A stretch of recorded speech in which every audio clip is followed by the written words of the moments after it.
The coffee cup slipped from Margaret O'Connor's trembling fingers, shattering against the hospital floor as she caught her reflection in the bathroom mirror. Her face had doubled in size overnight. What stared back wasn't the woman who'd raised a daughter and nursed thousands of patients through 40 years at Mercy General. It was something else entirely. A young resident burst through the door, took one look, and stumbled backward into the hallway. "Dear God," he whispered, his face draining of color. The crash of a metal tray echoed as another nurse dropped her supplies, unable to look away from the grotesque swelling that had consumed the right side of Margaret's face. Becca's wedding photo smiled from the bedside table, a cruel reminder of when Margaret's face could still form a mother's proud smile. That was yesterday, before something began moving beneath her skin. "Get Dr. Harrison, now!" The head nurse's voice cracked with 40 years of professional composure finally breaking. What was living inside her face? And how much time did she have left? Leave a like and share your thoughts in the comments, along with the city you're watching from now. Let's continue with the story. 3 months before that horrifying morning in the hospital bathroom, Margaret O'Connor had been living the quiet desperation that haunts so many American widows. The empty coffee pot each morning reminded her that Frank wasn't coming down for breakfast. The single-place setting at her kitchen table in Cedar Rapids felt like a monument to loneliness. At 64, she'd spent 2 years learning that grief doesn't follow a schedule, and independence can feel more like abandonment. "Mom, you can't keep rattling around in that big house forever," her daughter Becca would say during their weekly phone calls from Chicago. Dr. Rebecca O'Connor Williams had inherited her father's surgical precision and her mother's stubborn streak, a dangerous combination when it came to family discussions. "The stairs alone are a lawsuit waiting to happen. What if you fall? What if something happens and no one finds you for days?" Margaret would grip the phone tighter, staring out at Frank's bird feeders still hanging from the oak tree they'd planted together 35 years ago. "I raised you in this house. Your father and I plan to grow old here. I'm not giving up the only place where I can still feel him around me."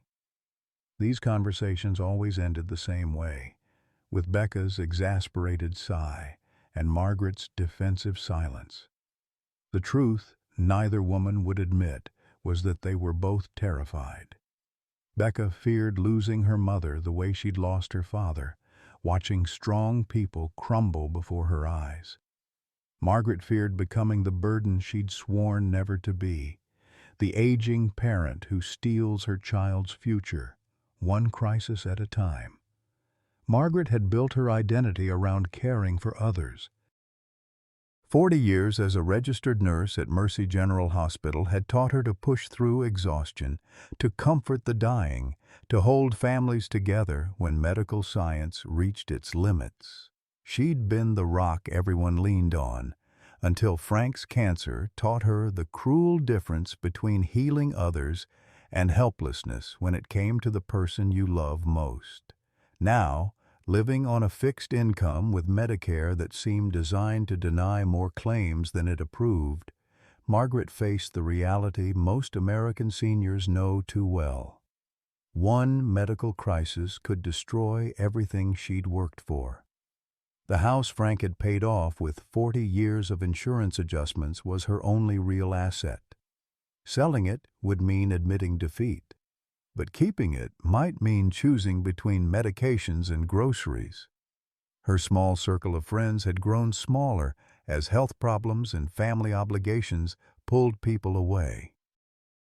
Church on Sundays provided some comfort, but even there she felt like the odd woman out, the widow who hadn't remarried, the mother whose accomplished daughter lived too far away to visit regularly. The Florida trip had been Margaret's desperate attempt to prove something to herself and to Becca. "I'm taking a vacation," she'd announced during one of their calls, surprised by her own boldness. Solo travel to the Everglades. Frank always wanted to go bird watching there. It was supposed to be a declaration of independence. Instead, it became the beginning of her worst nightmare. The Everglades in early October should have been Margaret's Renaissance moment. She'd booked a modest room at a family-run lodge near Flamingo, packed Frank's old Nikon camera, and downloaded bird identification apps she barely knew how to use. For the first time in 2 years, she felt something that resembled excitement stirring in her chest. "Frank, you better be watching this," she whispered to the humid morning air as she laced up her hiking boots. The irony wasn't lost on her, talking to her dead husband while trying to prove her independence to her living daughter. The first 3 days were everything she'd hoped for. Margaret discovered muscles she'd forgotten she had as she trekked through cypress swamps and mangrove trails. Her camera captured herons posed like ancient statues and anhinga birds drying their wings in prehistoric majesty. Each evening, she'd review the day's photos in her room, feeling proud of images Frank would have loved. The trouble began on her 4th day during what should have been a peaceful bird-watching expedition near a remote section of the park. Margaret had followed a trail deeper into the wetlands than she'd ventured before, chasing the distinctive call of a painted bunting she desperately wanted to photograph for Frank's memory book. The insects were brutal that morning. Mosquitoes formed clouds around her head despite the industrial-strength repellent she'd applied. But it was the flies that proved dangerous, large, aggressive specimens that seemed attracted to the salt on her skin. She swatted constantly, but several managed to land on her face and neck before she could brush them away. "Occupational hazard of paradise," she muttered, taking comfort in the practical nurse's voice that had carried her through 4 decades of medical challenges. A few bug bites seemed insignificant compared to the joy of finally doing something adventurous, something that honored Frank's memory while proving she wasn't ready for the rocking chair. The flight home to Cedar Rapids felt like a victory lap. Margaret's camera was full of photos that would make Becca proud, and she'd proven to herself that widowhood didn't mean the end of discovery. She even chatted with the elderly man next to her about the Everglades, sharing stories of the wildlife she'd encountered. "You've got quite a few mosquito bites there," he observed, nodding toward her temple and cheek where several red welts had appeared during the flight. "Battle scars from paradise," Margaret laughed, touching the irritated spots gently. "Worth every itch for what I saw out there." But paradise, as Margaret would soon learn, sometimes extracts a price that takes weeks to calculate. The first few days back home, the bites seemed normal enough. Margaret treated them with over-the-counter anti-itch cream and ice packs, the same remedies she'd recommended to countless patients over the years. The swelling was minimal, the redness expected. She'd dealt with worse reactions during her camping trips with Frank in their younger days. By the end of the first week, however, something felt different. The areas around the bites remained tender and slightly warm to the touch. More concerning was the persistent itching that seemed to intensify rather than diminish with time. Margaret found herself unconsciously touching her face throughout the day, a habit that irritated the healing skin further. "Just Florida mosquitoes getting their revenge," she told herself, applying hydrocortisone cream with the methodical precision of someone who'd dressed thousands of wounds. Her nursing training provided a comforting framework for understanding what seemed like a straightforward inflammatory response. The second week brought changes that made Margaret's professional instincts twitch with unease. The bite areas weren't healing properly. Instead of the expected scabbing and reduction in size, the welts appeared to be expanding slowly. The skin felt tighter, and she noticed a peculiar warmth that didn't respond to cold compresses. During her weekly call with Becca, Margaret positioned herself carefully so the camera wouldn't catch the affected side of her face. "How was the trip, Mom? You sounded so excited about the photos." "Wonderful, honey. Frank would have loved every minute." Margaret kept her voice light while gingerly touching the increasingly tender spots on her temple. "I'll email you the best pictures tomorrow." "You sound tired. Are you feeling okay?" The mother's impulse to protect warred with the nurse's recognition that something might be genuinely wrong. "Just a few bug bites that are taking their time healing." Nothing serious. But by the 13th day after her return, as Margaret stood in her bathroom applying yet another layer of antibiotic ointment to skin that looked angrier rather than better, the word nothing felt like a lie she could no longer maintain. The swelling had become pronounced enough that her right eye appeared smaller than her left. The warmth under her skin had intensified, and for the first time, she thought she felt something that shouldn't be there. A subtle movement like a muscle twitch, but in places where no muscles should be twitching. That night, Margaret lay awake touching her face in the darkness, finally admitting what her decades of medical experience had been trying to tell her. This wasn't healing. This was getting worse. The call came at 2:47 a.m. on a Tuesday night that would forever divide Margaret's life into before and after. She'd been lying awake for hours, pressing ice packs against her face while trying to convince herself that the throbbing pain was manageable. That morning would bring relief, that 40 years of nursing experience wasn't screaming warnings she couldn't ignore. But when she stumbled to the bathroom and flicked on the harsh fluorescent light, the reflection that greeted her shattered every last piece of denial. Her right eye had swollen nearly shut. The entire right side of her face had ballooned into something unrecognizable, the skin stretched tight and angry red. Worse than the visual horror was the sensation. Something was definitely moving beneath her skin. With trembling fingers, she dialed Becca's number in Chicago, knowing her daughter would be deep in sleep after a long surgical shift. "Mom? What's wrong?" Becca's voice cut through the darkness, instantly alert in the way only medical professionals can be when crisis calls. "I need help." The words came out slurred, her swollen face making speech difficult. "Something's very wrong with my face." "What do you mean wrong?" "Mom, you're scaring me." Margaret pressed her free hand against the bathroom counter, steadying herself as another wave of pain pulsed through her skull. "The bug bites from Florida. They're not healing. My face is—" She stopped, unable to articulate the horror of what she was seeing. "Becca, I can feel things moving under my skin." The silence on the other end lasted only seconds, but felt eternal. When Becca spoke again, her voice carried the crisp authority of someone taking command of a medical emergency. "I'm getting in my car now.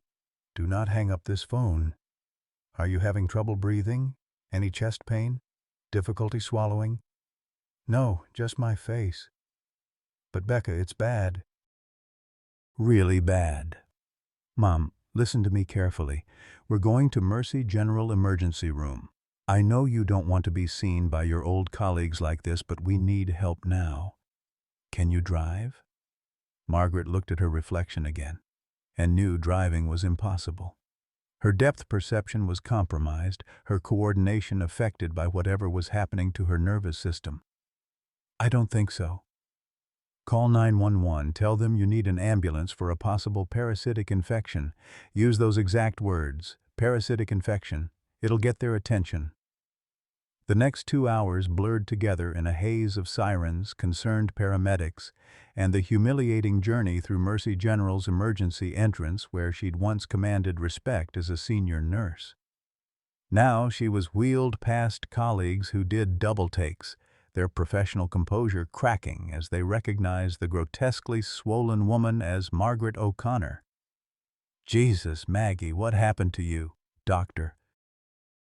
William Harrison appeared at her gurney side, his familiar face a comfort even as his eyes widened with shock. Bill had been a resident when Margaret was charge nurse. She'd taught him how to handle difficult families and manage chaotic nights in the ER. "Bug bites from Florida?" she managed through swollen lips. "But they're not healing right." Becca burst through the emergency doors, still wearing yesterday's scrubs, her surgical mask dangling around her neck from her rush to get here. The moment she saw her mother's condition, her face went pale beneath her professional composure. "Dear God, Mom, why didn't you call me sooner?" Before Margaret could answer, Dr. Harrison was conducting his examination with the gentle thoroughness she remembered from his training days. His expression grew increasingly concerned as he palpated the swollen areas. "Margaret, I need to ask you some specific questions about your Florida trip. Where exactly did you go? What kind of activities? Any contact with wildlife or contaminated water?" As Margaret recounted her Everglades adventure, she watched the faces around her change. The casual emergency room atmosphere shifted into something more focused, more urgent.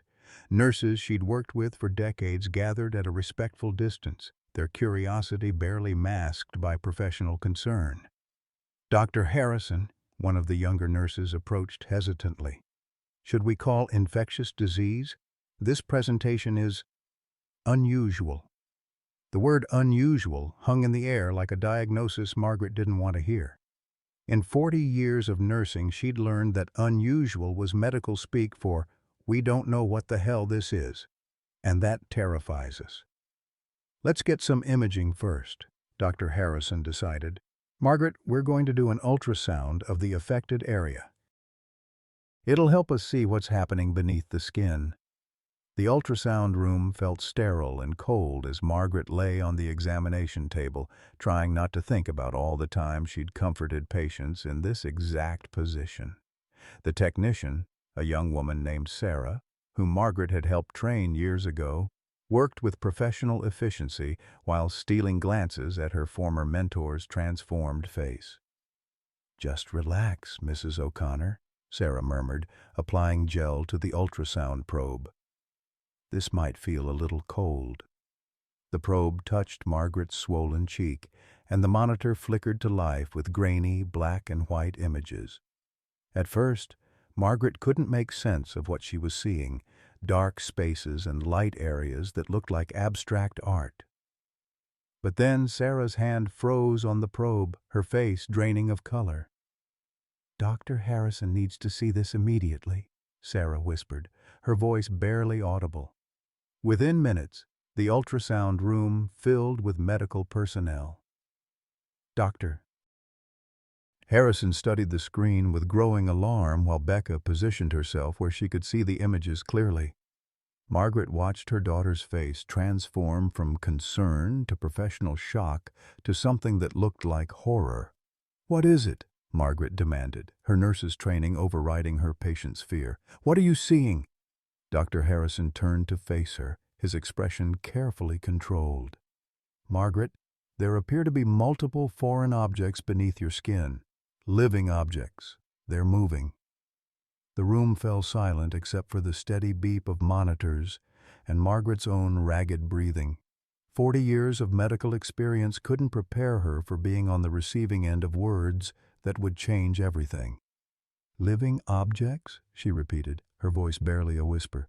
"We believe you've been infected with parasitic larvae, most likely from your Florida trip. We need to get infectious disease down here immediately, and we need to start planning for surgical removal." Margaret closed her eyes, feeling her world tilt on its axis.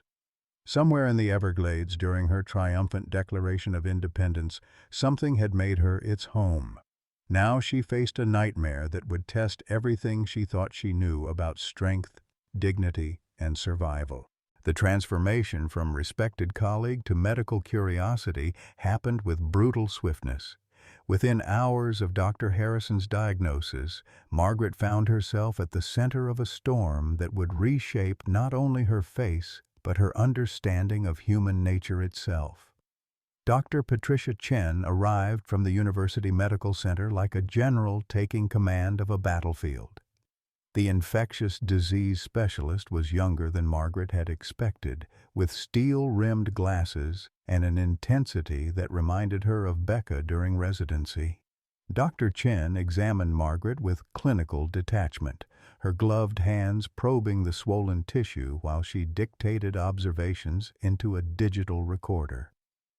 Multiple subcutaneous larvae, likely Dermatobia hominis, commonly known as human botfly, Dr. Chen announced to the assembled medical team.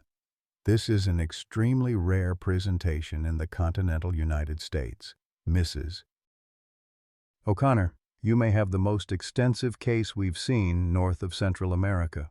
Margaret felt a chill that had nothing to do with the hospital's air conditioning.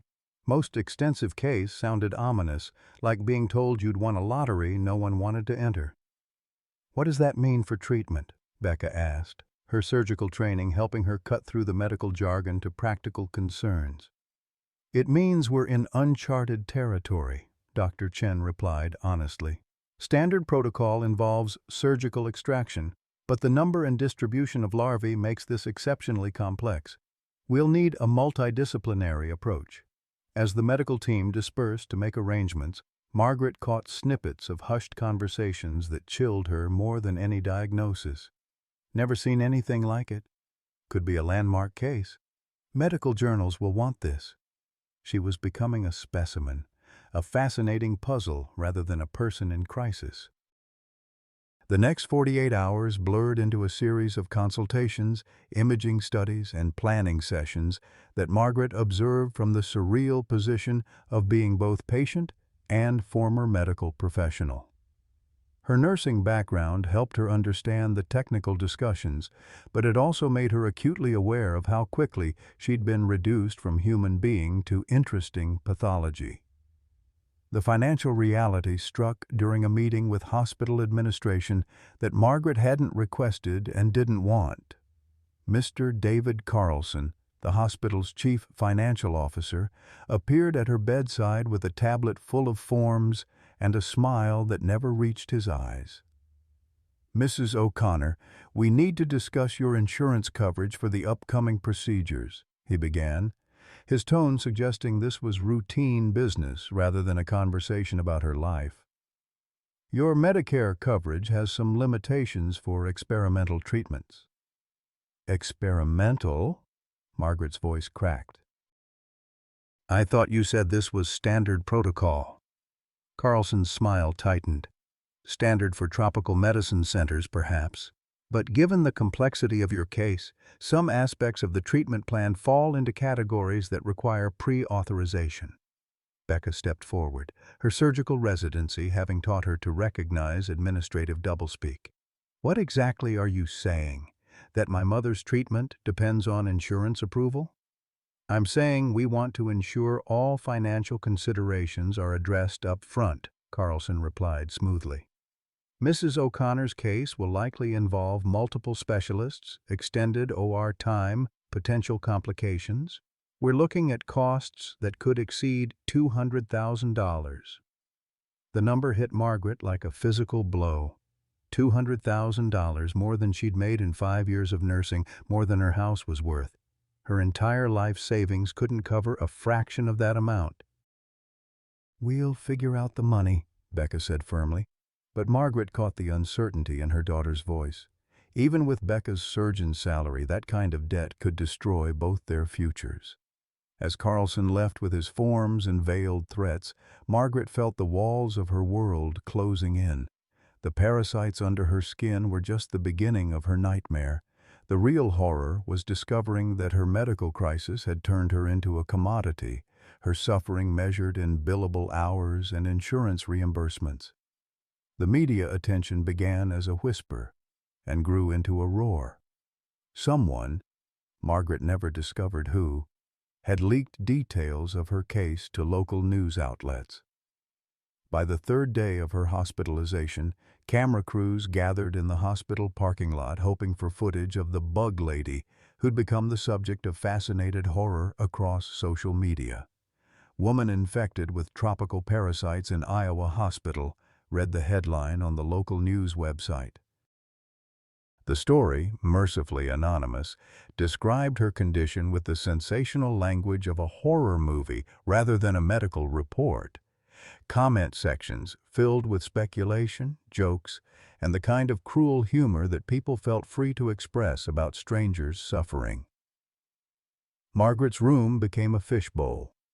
Hospital staff found excuses to walk by her door, stealing glances at the woman whose face had been invaded by creatures from a nightmare. Some looked with professional curiosity, others with barely disguised disgust. A few younger nurses actually pulled out their phones, pretending to check messages while angling for photos.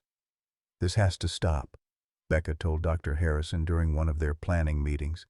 "My mother is being treated like a circus attraction. Yesterday I caught 2 medical students filming her while she was sleeping." Dr. Harrison looked genuinely troubled. "I'll speak with administration about controlling access. Mrs. O'Connor deserves privacy during her treatment." But privacy had become a luxury Margaret could no longer afford.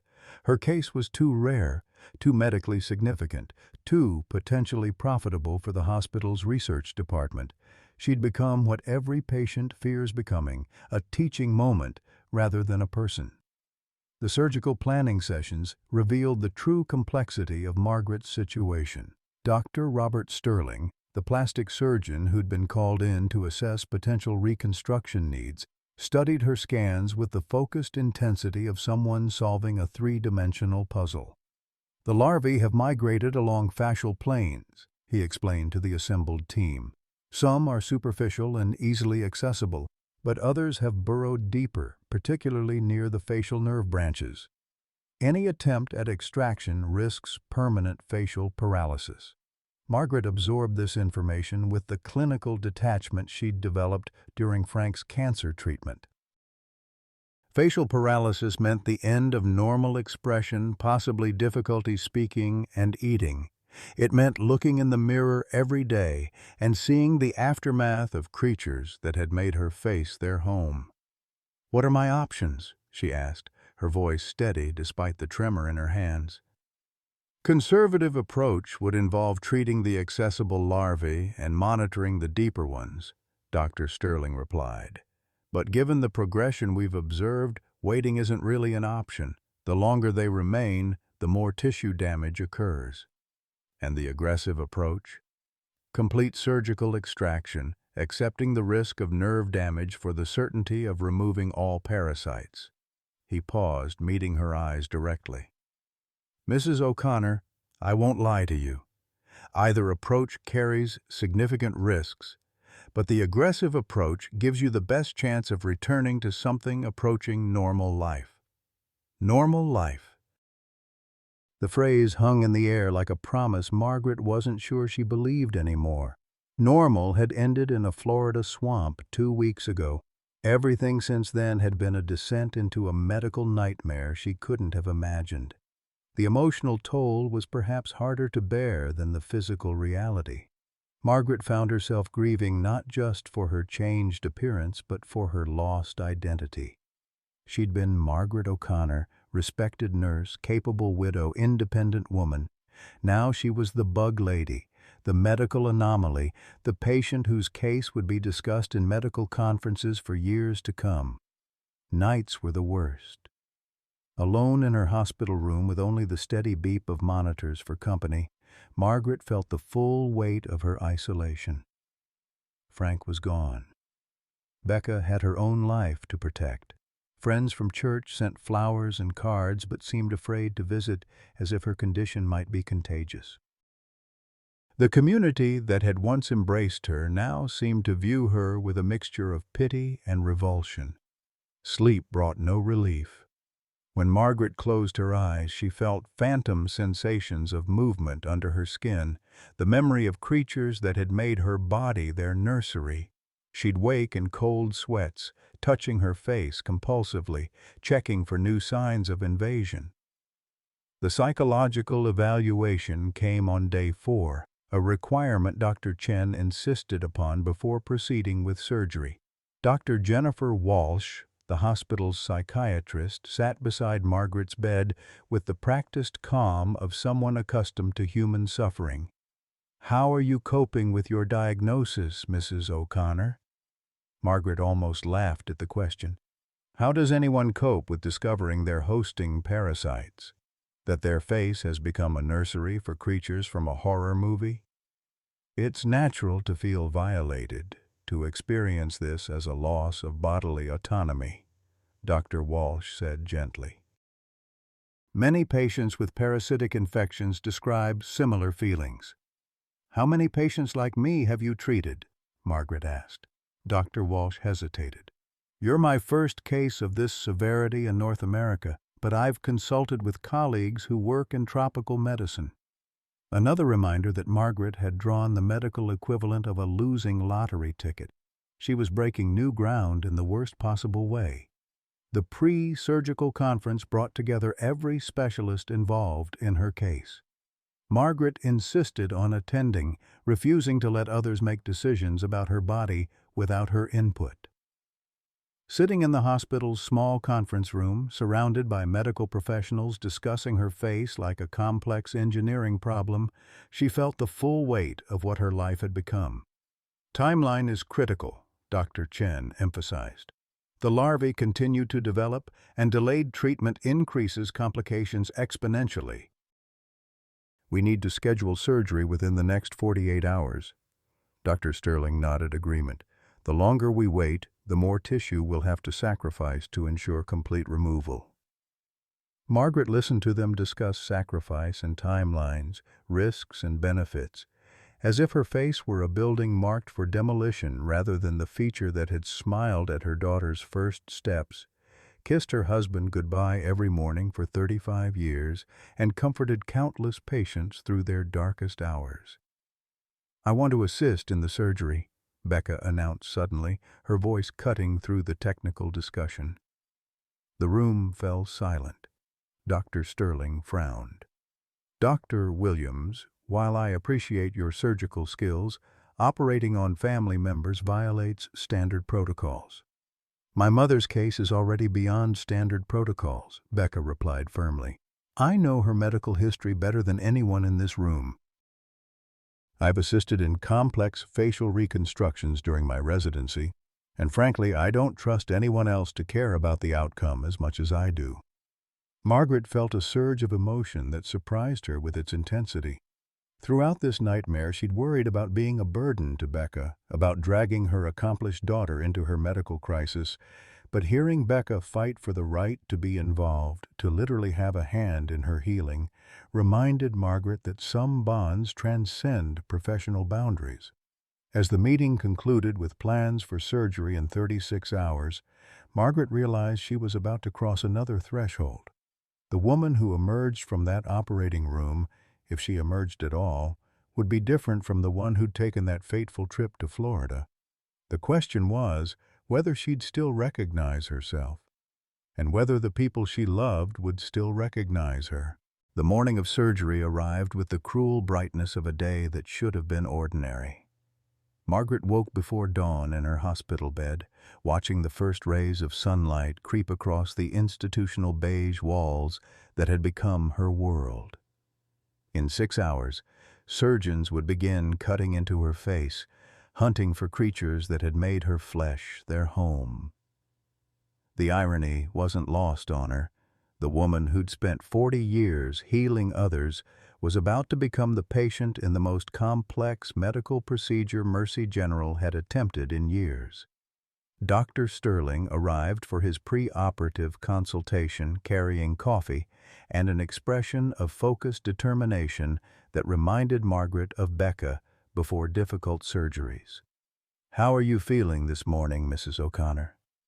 "Like I'm about to have my face excavated," she replied with the dark humor that had sustained her through Frank's illness and was now carrying her through her own medical nightmare. "That's actually not far from accurate," he admitted, settling into the bedside chair. "I want to walk through the procedure one more time. Make sure you understand exactly what we're facing." Margaret nodded, grateful for his honesty.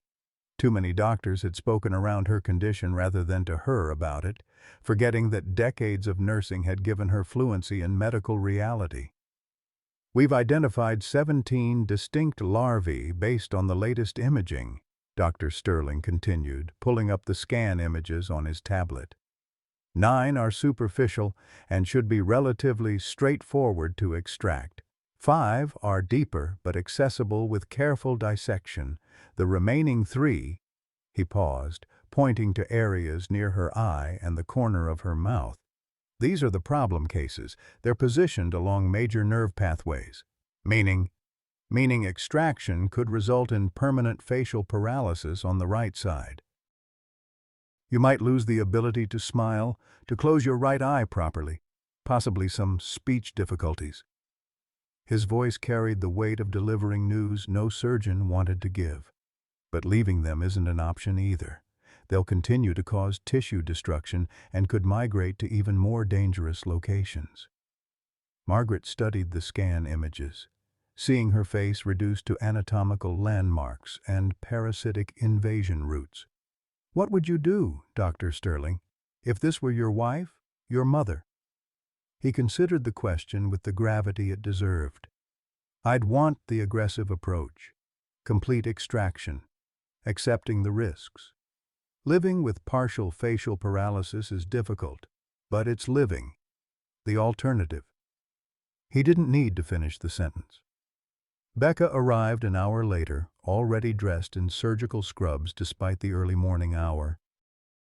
She'd fought administration, ethics committees, and medical protocols to earn her place in that operating room, and Margaret could see the exhaustion of those battles etched in her daughter's face. "Mom, are you ready for this?" Becca asked, taking her hand with the gentle firmness Margaret remembered from childhood bedtime rituals. "As ready as anyone can be for having bugs cut out of their face," Margaret replied, squeezing her daughter's fingers. "Are you ready?" This isn't exactly standard mother-daughter bonding. Becca's smile was shaky but determined. "I've assisted in complex facial reconstructions before. This is just more personal." Personal was an understatement that would have been funny if it weren't so terrifying. Margaret was about to trust her daughter to help carve parasites from her face while preserving whatever remained of her ability to express human emotion. The weight of that trust felt heavier than the surgical risks themselves. The pre-operative preparations began with military precision. Margaret was moved to a surgical holding area where nurses she'd worked with for decades now attended to her with professional kindness tinged by visible discomfort. Some couldn't quite meet her eyes, others spoke too loudly with forced cheerfulness. She'd become a reminder of how quickly any of them could transition from caregiver to patient, from competent professional to vulnerable body on a gurney. "Mrs. O'Connor?" A young anesthesiologist appeared beside her bed, clipboard in hand. "I'm Dr. Martinez. I'll be managing your anesthesia today." Margaret studied his face, noting the careful control that didn't quite hide his fascination with her case. "How many times have you done this procedure, doctor?" "Well, this particular procedure is unique, but I've managed anesthesia for complex facial surgeries many times." "You'll be completely unconscious throughout the operation." "That's probably for the best," Margaret murmured. "I don't think I want to be awake while you're hunting creatures in my face." Dr. Martinez's professional smile flickered slightly at her blunt description, but he recovered quickly. "The procedure could take anywhere from 4 to 8 hours, depending on what we find. Your daughter will be assisting, which I understand provides some comfort." As they wheeled her toward the operating room, Margaret caught glimpses of the controlled chaos that surrounded major surgeries. Nurses checking equipment, technicians testing monitors, residents huddled around tablets reviewing anatomical charts of her face.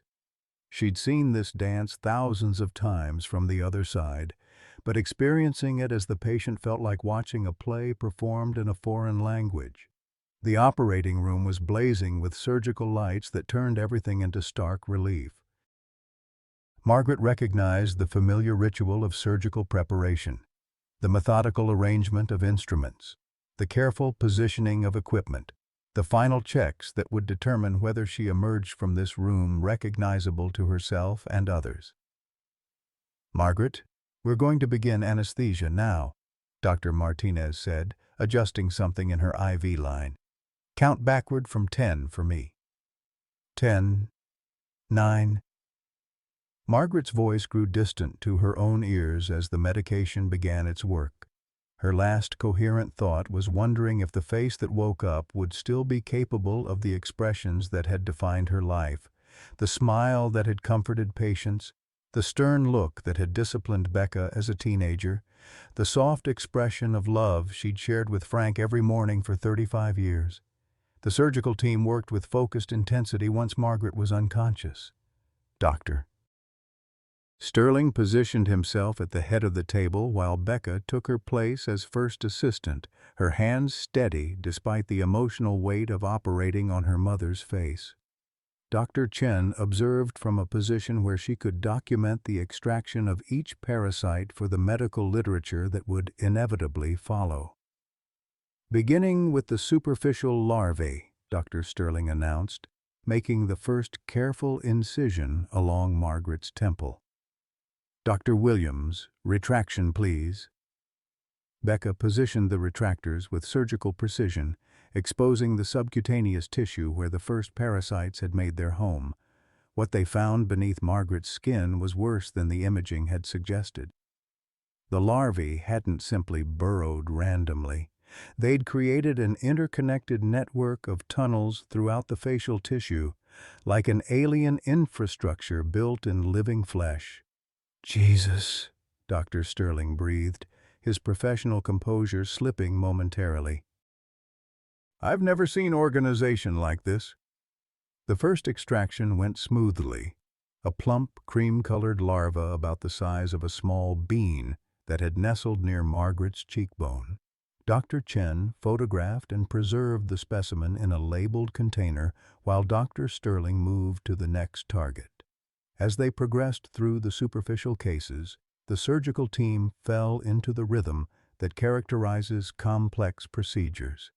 Each larva required careful dissection to avoid damaging surrounding tissue, methodical removal to ensure no fragments remained, and thorough irrigation to clear any contamination. The process was meticulous, delicate, and deeply unsettling. Approaching the deeper specimens now, Dr. Sterling announced after 2 hours of steady work. "These will require more aggressive dissection." Becca's hands remained steady as she assisted, but Margaret's surgical team could see the emotional toll in her eyes. Watching parasites emerge from her mother's face required a level of compartmentalization that even surgical training didn't fully prepare her for. The fifth larva proved problematic. Positioned near a major nerve bundle, it had apparently been feeding on the fatty tissue that surrounded critical facial structures. Dr. Sterling worked with painstaking care, using microsurgical instruments to separate the parasite from healthy tissue without causing permanent damage. "It's wrapped around the nerve," Becca observed, her voice clinically steady despite the horror of what she was seeing. "We'll need to dissect very carefully." "Agreed. Microforceps, please." The extraction took 45 minutes of delicate work, each movement calculated to preserve Margaret's ability to move the right side of her face. When the larva finally came free intact, the surgical team released a collective breath they hadn't realized they were holding. The most challenging cases came last. The 3 larvae positioned along major nerve pathways that could determine whether Margaret retained normal facial function. Dr. Sterling paused before beginning this final phase, aware that the next hour would determine the quality of his patient's remaining life. "The nerve involvement is extensive," he noted, studying the live imaging that showed exactly how intimately the parasites had integrated with Margaret's facial anatomy. "We're going to have to accept some collateral damage to ensure complete removal." As they worked on the most dangerous extractions, monitors in the background tracked Margaret's vital signs: heart rate elevated but stable, blood pressure responding to the trauma but within acceptable ranges. Her body was fighting the surgical invasion even as her conscious mind remained mercifully unaware of the battle being waged for her face. The final larva was the worst. Positioned at the corner of Margaret's mouth, it had apparently been feeding on muscle tissue that controlled her ability to smile. Its removal required sacrificing some of the very structures that gave her face its capacity for expression. "We're going to have significant functional impairment here," Dr. Sterling admitted as he completed the extraction. "Smile will be asymmetrical. possibly some speech difficulties. Becca watched her mother's face being reconstructed after the invasive surgery, layers of tissue carefully repositioned and sutured with the precision that might determine whether Margaret could ever look like herself again. The woman on the table bore little resemblance to the proud nurse who'd raised her, but Becca held on to hope that healing might restore some semblance of the mother she knew. After 6.5 hours, the last suture was placed and the surgical team stepped back to assess their work. 17 parasites had been extracted from Margaret's face, each one preserved for the scientific study that would make her case a landmark in parasitology literature. But the real measure of success wouldn't be known until she woke up and tried to smile.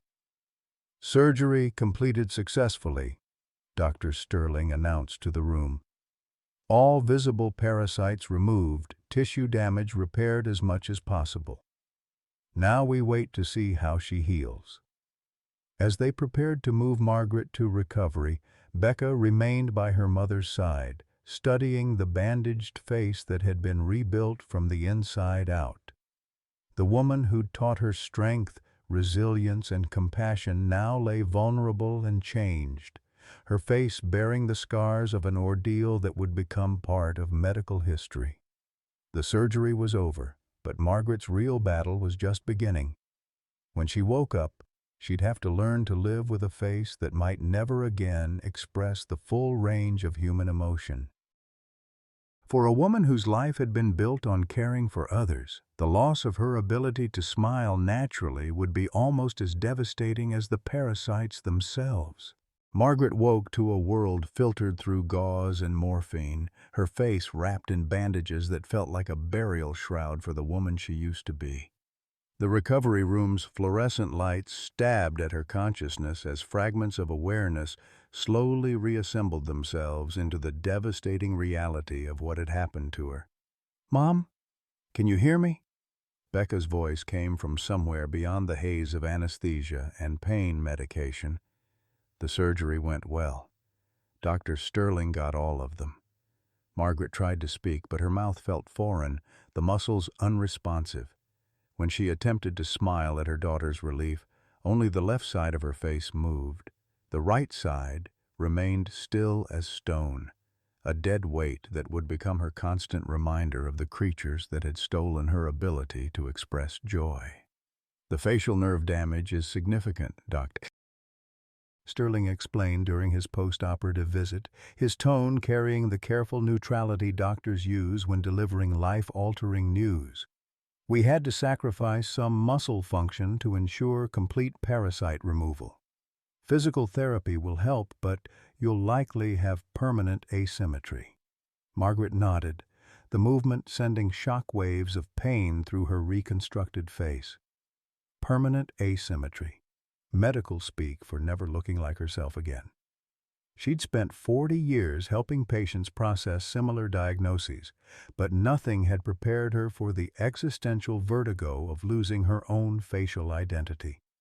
The first glimpse of her reflection came 3 days post-surgery, when a well-meaning nurse suggested she might feel better after freshening up. Margaret sat before the bathroom mirror, unwrapping the protective bandages with trembling fingers, revealing a face that belonged to a stranger. Surgical scars traced paths across her cheek and temple like a roadmap of trauma. Her right eye drooped slightly, and when she attempted to smile, her mouth pulled grotesquely to one side. "This is what I look like now," she whispered to her reflection, testing how the words sounded in her damaged mouth. Even her speech was affected, certain syllables slurring together as her tongue struggled to work around nerve damage. But the physical changes were only the beginning of Margaret's descent into a hell she couldn't have imagined. The financial devastation struck with the precision of a calculated blow. Her insurance company, after initially approving the emergency surgery, now claimed the procedure was experimental and denied coverage for the 6-figure medical bills that arrived like a paper avalanche. "Mrs. O'Connor, we need to discuss payment arrangements." Mr. Carlson appeared at her bedside with the predatory smile of someone holding all the cards. Your insurance has denied the claim, citing the experimental nature of the parasitic extraction procedure. Margaret stared at him through her one properly functioning eye, feeling trapped between medical necessity and financial ruin. Experimental? You told me this was the only way to save my life. Well, yes, but insurance companies have their own definitions of medical necessity, Carlson replied with practiced indifference. We're looking at approximately $247,000 in total charges. We can arrange payment plans, but ultimately the debt remains your responsibility. $247,000. The number hit Margaret like a physical blow. Her entire life's savings, her house, everything Frank had worked for, none of it would cover even half that amount. She'd survive the parasites only to face financial destruction that would steal her independence just as surely as the creatures had stolen her face. The social media nightmare began as a whisper and exploded into a roar that followed Margaret everywhere. Someone, she never discovered who, had leaked photos from her surgery to online platforms where her disfigured face became content for the cruelest corners of the internet. Bug Lady Goes Viral headlines accompanied grainy images of her swollen pre-surgical appearance and post-operative bandages. Comment sections filled with jokes about facehuggers and speculation about how someone could let bugs live in their face. Memes featuring her medical photos circulated among people who saw her suffering as entertainment rather than tragedy. Margaret, who'd lived her entire life as a private person, suddenly found herself the unwilling star of viral content that reduced her medical crisis to comedy. "Mom, don't look at those sites," Becca pleaded during one of her daily visits, catching Margaret scrolling through the cruel comments on her phone. "Those people don't know you. They don't understand what you've been through." But the damage was done. Margaret's identity had been hijacked by strangers who felt entitled to mock her appearance and speculate about her intelligence. The woman who'd once commanded respect as a skilled nurse was now known across social media as the Iowa Bug Lady, a figure of horrified fascination and cruel humor. The isolation grew worse as friends and neighbors struggled to process her transformation. Church friends sent flowers with notes expressing sympathy, but few actually visited. Those who did couldn't hide their shock and discomfort when they saw her changed appearance. Conversations became stilted affairs, punctuated by uncomfortable silences as people struggled not to stare at her drooping eye and asymmetrical smile. "Maggie, you're still healing," her longtime friend Ruth offered during one awkward visit. "I'm sure, once the swelling goes down." She trailed off, unable to complete the hopeful lie they both knew wasn't true. Margaret understood their discomfort because she felt it herself every time she caught her reflection unexpectedly. The woman in mirrors wasn't someone she recognized, and if she couldn't accept her own appearance, how could she expect others to? The medical bills continued arriving with relentless precision. Surgeon fees, anesthesia charges, operating room costs, pathology analysis, each envelope contained another piece of her financial destruction. Margaret spread them across her kitchen table like tarot cards predicting a future of bankruptcy and dependence. "I could take out a second mortgage," she told Becca during one of their increasingly desperate financial planning sessions, "or sell the house and move to something smaller." "Mom, the house is already mortgaged to pay for Dad's cancer treatment," Becca reminded her gently. "And with these new medical bills, no bank will approve additional lending." The truth hung between them like a diagnosis neither wanted to acknowledge. Margaret was facing medical bankruptcy that would strip away every asset Frank had worked to build. The house where she'd raised Becca, where she'd nursed Frank through his final illness, where every room held memories of their life together, all of it would have to go to pay for the surgery that had saved her life but destroyed her financial future. Depression settled over Margaret like a physical weight.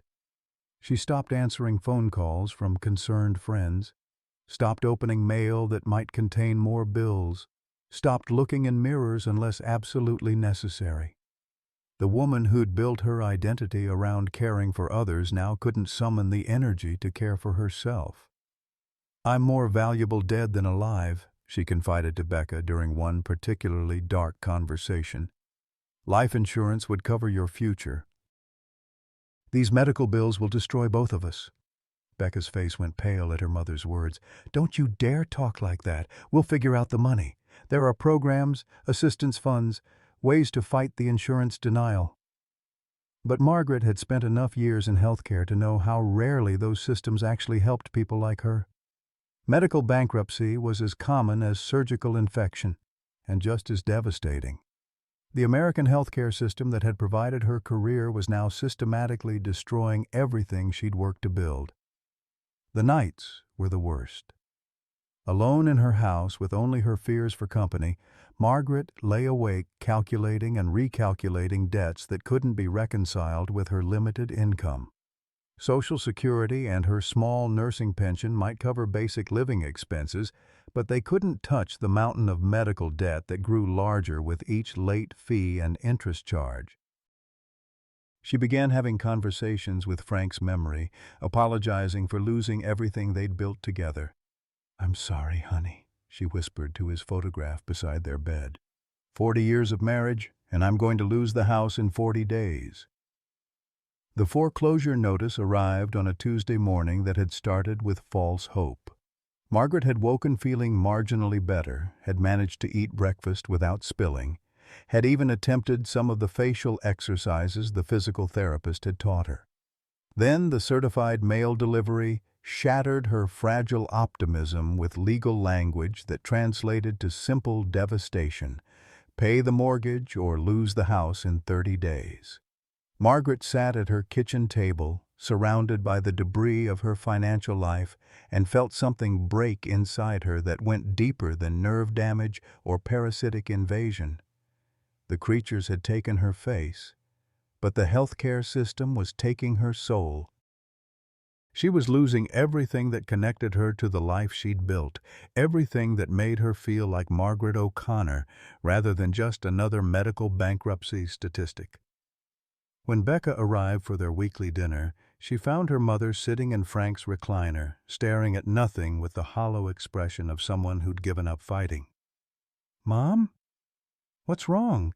You look defeated," Margaret finished the sentence. "I look defeated because I am the house, Becca. I'm losing the house." The foreclosure notice lay on the coffee table between them like evidence of a crime they'd both witnessed but couldn't prevent. Margaret watched her daughter process the information, seeing her own despair reflected in Becca's face. "There has to be something we can do," Becca said, but her voice lacked conviction. "Legal aid, medical advocacy groups, something." Margaret shook her head slowly, the movement sending familiar spikes of pain through her damaged nerves. "I've made my peace with it. The parasites didn't just eat my face, honey. They ate my life. And maybe that's what I deserve for being stupid enough to wander into a swamp alone." It was the closest Margaret had come to complete surrender, the moment when even her legendary resilience finally cracked under the weight of cascading losses. She'd survived the medical nightmare only to discover that the real horror was just beginning. The revelation came not with dramatic fanfare, but with the quiet devastation of documents discovered in places they shouldn't be. Margaret found the papers while searching through Becca's old bedroom for anything valuable enough to sell, anything that might help delay the inevitable foreclosure. Hidden beneath medical journals in her daughter's childhood desk was a manila folder marked Legal Consultation, M.M. O'Connor, Conservatorship. Margaret's hands trembled as she opened the folder, revealing consultation notes dated 3 weeks before her Florida trip. The legal language was dense, but the intent was unmistakable. Becca had been exploring options for having her mother declared incompetent, for gaining legal control over her finances and medical decisions. The documents outlined a careful strategy for protecting Margaret's assets by removing her authority over them. "Oh, Becca," Margaret whispered to the empty room, feeling a new kind of parasite burrow into her heart. "You were planning this all along." The betrayal felt more devastating than any medical diagnosis. While Margaret had been fighting for her independence, planning her Florida trip as a declaration of self-sufficiency, her own daughter had been consulting lawyers about stripping away her autonomy. Every conversation about moving to a smaller house, every expression of concern about Margaret living alone, had been building toward this legal ambush. When Becca arrived for dinner that evening, she found Margaret sitting at the kitchen table with the legal documents spread before her like evidence in a trial. The color drained from Becca's face as she recognized what her mother had discovered. "Mom, I can explain. Can you?" Margaret's voice carried a coldness that made Becca step back. "Can you explain why my own daughter was planning to have me declared incompetent? Why you were meeting with lawyers while pretending to worry about my welfare?" Becca sank into the chair across from her mother, her surgical confidence crumbling in the face of this confrontation. "It wasn't like that. The lawyer said we needed to explore options before you became incapacitated.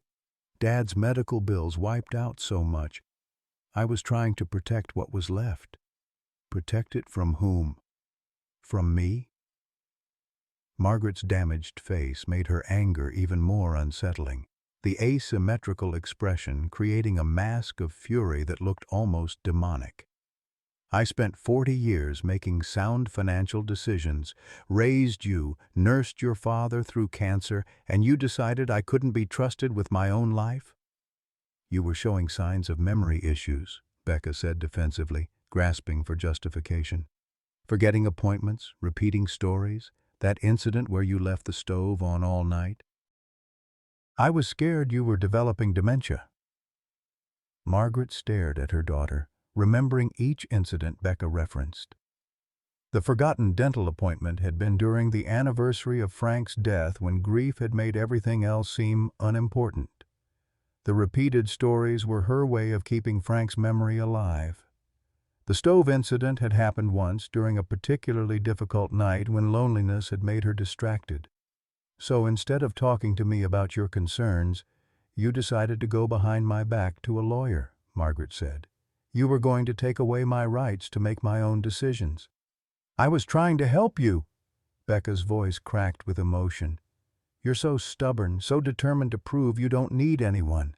I knew you'd never agree to any kind of assistance or protection willingly." "Because it's my life." Margaret slammed her hand on the table, sending the legal papers scattering. "My house, my money, my decisions to make, even if they're mistakes. You don't get to decide I'm incompetent just because I grieve differently than you think I should." The argument that followed was decades in the making. All the accumulated tensions between a fiercely independent mother and a daughter who'd inherited that same stubbornness but channeled it into controlling rather than protecting. Every old wound was reopened, every past disagreement weaponized in service of this ultimate betrayal.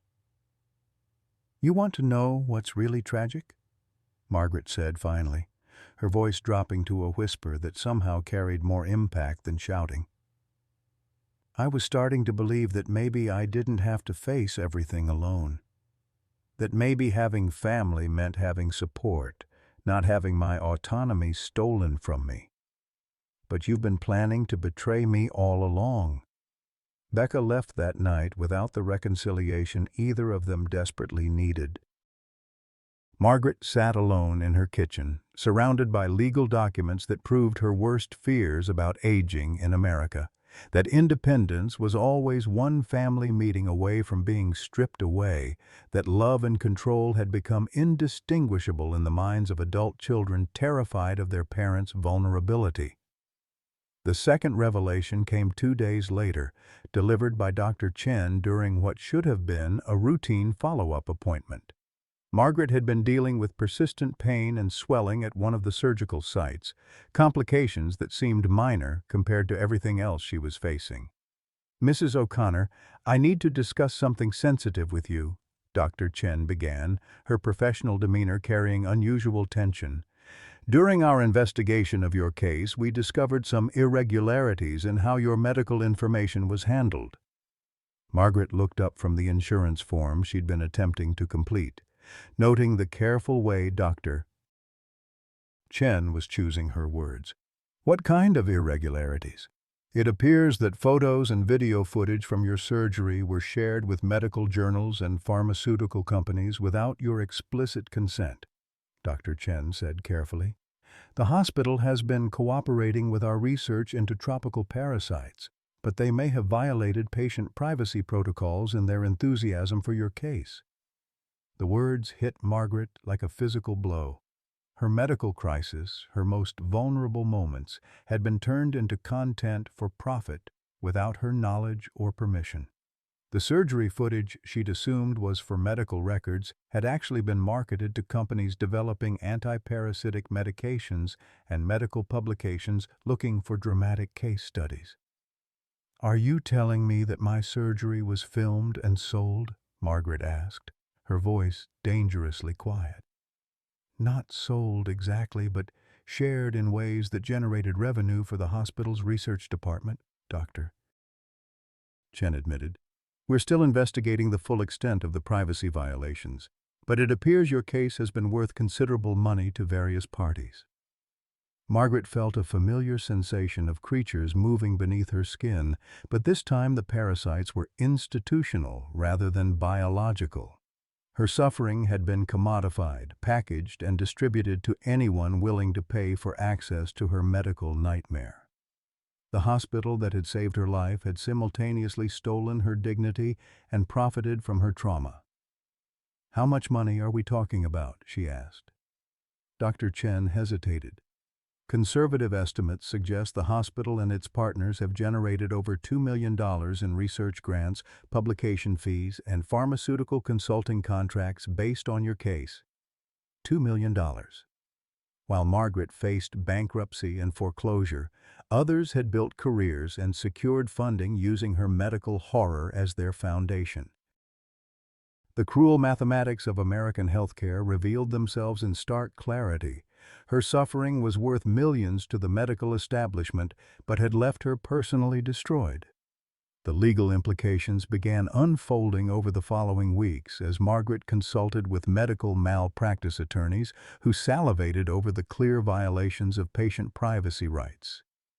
Her case represented the kind of institutional misconduct that generated landmark settlements and changed hospital policies nationwide. "Mrs. O'Connor, this is one of the most egregious breaches of patient confidentiality I've encountered," attorney Sarah Martinez explained during their initial consultation. "The hospital not only failed to protect your privacy, but actively monetized your medical crisis without compensation or consent." Margaret listened to discussions of settlement amounts and punitive damages with the detached interest of someone whose capacity for shock had been exhausted. The legal system that could potentially restore her financial security was the same system that had allowed her medical privacy to be violated in the first place. The investigation revealed layers of institutional betrayal that went beyond simple privacy violations. Hospital administrators had fast-tracked her case for research purposes, ensuring maximum documentation and specimen collection while minimizing patient advocacy. Her consent forms had been deliberately vague about research applications, and her medical team had been incentivized to gather data that would benefit the hospital's growing tropical medicine research program. "Your parasitic infection was treated as a business opportunity from the moment you were diagnosed," Martinez explained. "Every aspect of your care was documented and commodified, from surgical footage to tissue samples to your personal medical history." The most devastating revelation came when Margaret learned that her insurance denial hadn't been arbitrary, bureaucratic cruelty, but a calculated move to increase the hospital's potential research value. Uncompensated care cases generated more sympathy in grant applications and created better narratives for medical publications. Her financial destruction had been a feature, not a bug, in the system that profited from her suffering. The truth about Becca's involvement emerged during depositions for the privacy lawsuit. Under oath, Becca revealed that her consultation with lawyers about conservatorship had been motivated not by concerns about Margaret's competence, but by advanced knowledge of the insurance denial. She'd been trying to protect her mother's assets from medical bankruptcy, not steal her autonomy. "I knew the bills were coming," Becca admitted during one tearful conversation after the legal proceedings. "Dr. Chen had warned me that experimental procedures often faced insurance challenges. I thought if I had legal authority over your finances, I could fight the denials more effectively, maybe protect the house." Margaret stared at her daughter, processing this reframing of what she'd interpreted as betrayal. "So you weren't trying to control me. You were trying to protect me." "I was trying to do both," Becca admitted honestly. "I was terrified of losing you the way we lost Dad, and I was terrified of watching you lose everything the way we almost did during his treatment. I made the wrong choice about how to help, but I was never trying to hurt you." The legal settlement, when it finally came, was substantial enough to solve Margaret's immediate financial crisis and fund her ongoing medical care. The hospital paid $3.2 million to avoid a trial that would have exposed the full extent of their privacy violations and profit-driven patient exploitation. The money couldn't restore Margaret's face or undo the emotional trauma, but it could buy her security and choice about her future. Standing in her kitchen, surrounded by settlement documents and paid medical bills, Margaret felt something shift inside her that had nothing to do with nerve regeneration or tissue healing. The financial terror that had consumed her for months was gone, replaced by a different kind of power. She had survived not just the parasites, but the system that had tried to consume her dignity along with her savings. "We did it, Frank," she whispered to his photograph, touching her scarred cheek with fingers that no longer trembled when they encountered the evidence of her ordeal.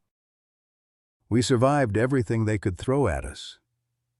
The woman looking back from the bathroom mirror was still asymmetrical, still marked by surgical scars and nerve damage, but she was no longer the defeated victim who had contemplated surrender just weeks earlier. She was Margaret O'Connor, survivor of parasites and predators alike, ready to reclaim her life on her own terms. 6 months after the settlement, Margaret stood in the kitchen of her new home, a beautiful assisted living community in Des Moines that she'd chosen not from desperation, but from wisdom. The morning light streaming through windows overlooked gardens where she'd learned to find peace with her reflection in still water. Her face remained asymmetrical, the right side bearing permanent testimony to her ordeal. But when she smiled now, it was with the hard-won knowledge that beauty had nothing to do with symmetry. "Mom, you look wonderful," Becca said, arriving for their weekly lunch with an armload of groceries and the easy affection that had replaced their previous tension. The legal revelations and settlement had forced them both to confront uncomfortable truths about protection versus control, independence versus isolation. Their relationship had emerged stronger for having survived complete honesty about fear, love, and the desperate lengths people go to protect what they cannot bear to lose. Margaret touched her daughter's face gently, her scarred fingers tracing the features that reminded her so much of Frank. "You know what I realized yesterday? I spent so many years afraid of becoming a burden that I forgot how to accept being loved." The assisted living community had been Margaret's choice, not a reluctant surrender to necessity. With the settlement money providing financial security, she could afford the kind of place that honored independence while offering support. Her apartment was spacious enough for Frank's books and her own furniture, small enough that she could manage everything herself, and connected to a community of people who understood that needing help didn't mean giving up dignity. The Margaret O'Connor Foundation had been established with a portion of the settlement dedicated to protecting patient privacy rights and supporting others facing medical bankruptcy. Margaret served as president, using her nursing background and hard-won experience with healthcare predators to advocate for systematic changes that would prevent others from enduring what she'd survived. "We received another call yesterday from a family in Phoenix," Margaret told Becca as they prepared lunch together, falling into the comfortable rhythm they'd developed since reconciling. Parents facing bankruptcy after their daughter's rare disease treatment. The hospital is trying to use her case for research without proper compensation. Margaret's advocacy work had given her a sense of purpose that transcended her personal trauma. Congressional testimony about patient exploitation had led to new federal regulations requiring explicit consent and fair compensation for medical research participation. The Margaret Rule now protected patients from having their suffering monetized without their knowledge or consent. The Foundation's support groups met weekly in Margaret's community center, bringing together people whose lives had been upended by medical crises that revealed the predatory aspects of American healthcare. Cancer survivors facing bankruptcy, rare disease patients exploited for research, families destroyed by insurance denials, all found community and practical support through programs Margaret had designed based on her own journey through medical hell. "Mrs. O'Connor changed my life," said Elena Rodriguez during one foundation meeting, her voice thick with emotion. "When my son's leukemia treatment was denied by insurance, I thought we'd lost everything. The foundation connected us with legal advocates who overturned the denial and helped us fight the hospital's research exploitation." Margaret listened to Elena's story with the deep satisfaction of someone who'd transformed personal suffering into systemic change. The parasites had taken her face but given her a mission that honored every patient who'd ever been reduced to an interesting case study rather than treated as a human being deserving dignity and respect. The national recognition came gradually but consistently. Medical schools began incorporating Margaret's case into their ethics curricula, using her experience to teach future doctors about the importance of patient advocacy and informed consent. The Presidential Medal of Freedom ceremony in Washington felt surreal. Margaret O'Connor, the Iowa nurse who'd been reduced to a medical curiosity, now honored for her contributions to healthcare reform. "This medal belongs to every patient who's ever been treated as a specimen rather than a person," Margaret said during her acceptance speech, her voice carrying clearly despite the speech difficulties that remained from her nerve damage. "We are not interesting cases or research opportunities. We are human beings deserving of dignity, respect, and the right to control our own medical stories." The personal healing had been slower but equally profound. Physical therapy had restored some facial function, though Margaret would never again have complete symmetry. More importantly, she'd learned to see her reflection not as evidence of loss, but as proof of survival. The scars told a story of courage, resilience, and the kind of strength that emerges only from walking through fire and choosing to keep walking. Thanksgiving dinner brought 3 generations together in Margaret's new dining room, the table set with china that had survived her financial crisis, and photos displaying the family's journey through medical trauma to renewed appreciation for what truly mattered. Becca's children, now old enough to understand their grandmother's story, listened with rapt attention as Margaret shared lessons learned from creatures that had tried to make her face their home. "Grandma Maggie, does your face still hurt?" asked 8-year-old Tyler, his question carrying the honest curiosity children possess before learning that some topics are supposed to be uncomfortable. "Sometimes," Margaret replied, touching her cheek where the deepest surgical scars remained visible. "But it hurts less than it used to, and it reminds me every day that I'm stronger than I thought I was." The family photo taken that evening showed 3 generations of O'Connors smiling with genuine joy, Margaret's asymmetrical expression no longer a source of self-consciousness, but simply part of who she'd become. Frank's absence remained a presence at their table, but his memory was honored through the family's commitment to facing challenges together, rather than letting fear drive them apart. As evening settled over the community gardens, Margaret walked alone among the pathways where she'd learned to find peace with solitude that was chosen rather than imposed. The woman who'd once feared becoming a burden had discovered that accepting help was a different form of strength, that community was built not through independence but through interdependence. "We made it, Frank," she whispered to the evening air, touching the wedding ring she still wore beside the foundation pin that marked her new identity as advocate and survivor. "The bugs didn't win. The system didn't win. We did." Margaret O'Connor looked nothing like the woman who'd taken that fateful trip to Florida, but she was exactly who that woman had been meant to become. The parasites had changed her face but revealed her heart. The healthcare system had tried to exploit her suffering, but instead created a fierce advocate for others facing similar battles. The daughter who'd tried to protect her had learned that love meant supporting rather than controlling. Beauty, Margaret had learned, wasn't what you looked like.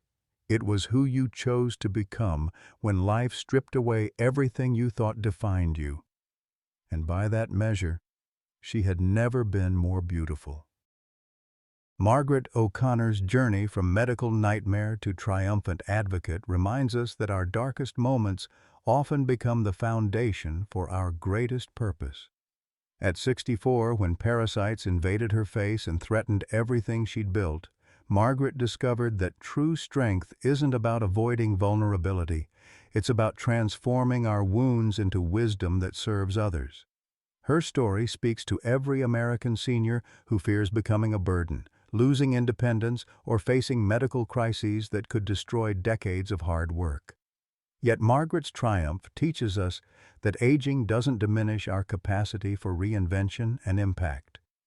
When she established her foundation and testified before Congress, she proved that our later years can be our most powerful, using experience and resilience to create change that outlasts any physical limitation.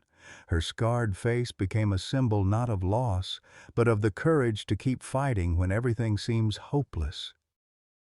Margaret's legacy reminds us that happiness in our golden years isn't about maintaining perfect health or avoiding all struggles. It's about finding meaning in our journey and using our experiences to lift others. Sometimes life's greatest challenges become our most unexpected gifts, revealing strength we never knew we possessed. What unexpected challenge in your life revealed hidden strength you didn't know you had? How has aging changed your perspective on what truly matters for happiness? Share your story of resilience in the comments below. Your experience might inspire someone facing their own difficult journey.